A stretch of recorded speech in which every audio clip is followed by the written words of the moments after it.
Au Rwanda, la clause de cessation du statut de réfugié rwandais prend effet dès le 31 décembre 2017. Selon les chiffres du Haut Commissariat des Nations Unies pour les réfugiés, à peu près 15 000 réfugiés rwandais sont rentrés au pays en 2017 et près de 3,5 millions depuis 1994. Le gouvernement rwandais, depuis quelques années, estime qu'il n'y a plus de raison pour ses ressortissants de vivre à l'étranger et quelques efforts ont été ménagés pour encourager ces derniers à rentrer.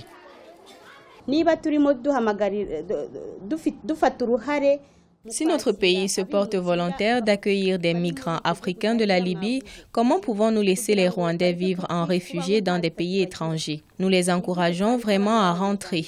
Nous les aidons avec des programmes de réinsertion dans la société et nous leur donnons un peu de capital pour pouvoir démarrer la vie avec une activité génératrice de revenus. Selon la ministre rwandaise en charge des réfugiés, la décision a été prise conformément aux conclusions entre le Rwanda et le HCR et s'applique aux personnes qui ont quitté le Rwanda entre 1959 et 1998. Selon les estimations, il y a encore plus de 280 000 réfugiés rwandais présents dans 20 pays, notamment la République démocratique du Congo.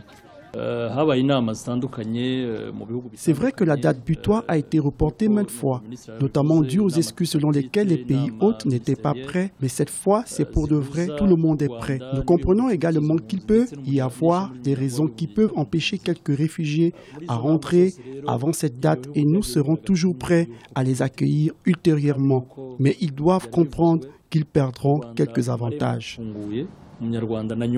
Notons que la clause de cessation est prévue par la Convention de Genève de 1951.